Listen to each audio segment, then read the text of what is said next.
सभी लोगों को बहुत बहुत दिल से आभार। जो 5K सब्सक्राइबर हैं, ये सब आप लोगों का ही योगदान है कि हम 5K 5000 सब्सक्राइबर पे पहुँचे हैं।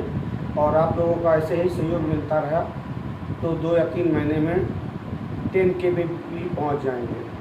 आप लोग ऐसे ही चैनल को देखते रहें और हम आपके लिए अच्छे अच्छे वीडियो लाते रहेंगे। आज हमने आपको जो वीडियो आपके लिए लाए हैं उसमें कार्बोहाइड्रेट, हमारी डाइट का, हमारा जो आहार है उसमें डाइट का मुख्य अंग ही कार्बोहाइड्रेट है। क्योंकि हमारी थाली में जो रोटी होती है वो गेहूं से बनती है या मक्के से बनती है, तो हमारी जो गेहूं और मक्का है वो कार्बोहाइड्रेट का सोर्स है। और चावल मोस्टली जो है वो खाया जाता है दाल के साथ, तो चावल भी कार्बोहाइड्रेट का सोर्स है।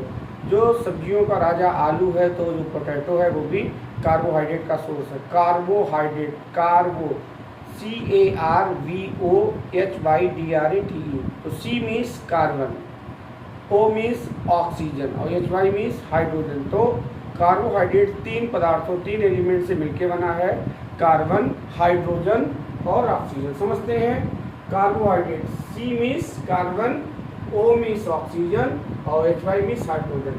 ये 3 चीज़ों से मिलकर बनता है, made up of carbon, hydrogen and oxygen. इसका जो जनरल फार्मूला है वो क्या लिखते हैं, CH2O होल ट्वाइस CH2 का whole n। In our diet 65% carbohydrate taken as, हमारी डाइट का जो 65% पार्ट होता है वो कार्बोहाइड्रेट ही होता है। ब्रेड, चाहे हम ब्रेड में खाएं या रोटी को समझें, तो वो किसकी बनी होती है, व्हीट की या मेज की। दाल के साथ चावल खाते हैं तो वो कार्बोहाइड्रेट का सोर्स है। सब्जी, चाहे वो टमाटर आलू हो चाहे बैगन आलू हो, अगर उसमें आलू है तो वो कार्बोहाइड्रेट का सोर्स है।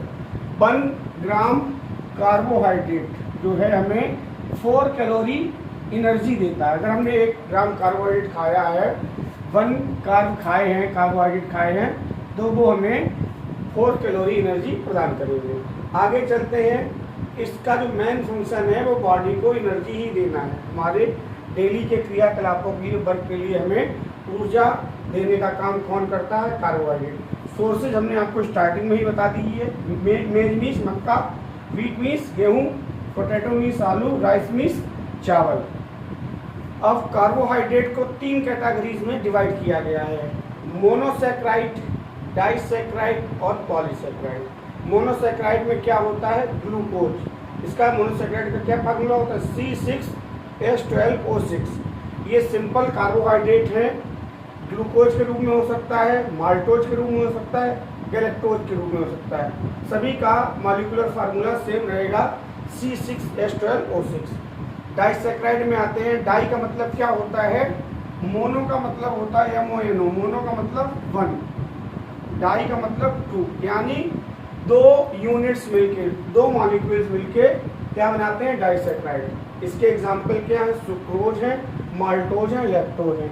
अब माल्टोज का फॉर्मेशन कैसे हुआ, ग्लूकोज और ग्लूकोज के 2 मॉलिक्यूल जब मिलेंगे तो क्या बनेगा, माल्टोज।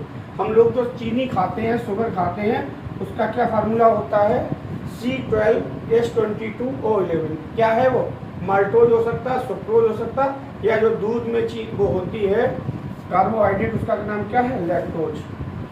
ग्लूकोज और फ्रक्टोज के मिलने से क्या बनता है, सुक्रोज बनता है। ग्लूकोज और गैलेक्टोज के मिलने से क्या बनता है, लैक्टोज बनता है। लास्ट में आते हैं पॉलीसैकेराइड। पॉली का मतलब क्या होता है, मैनी।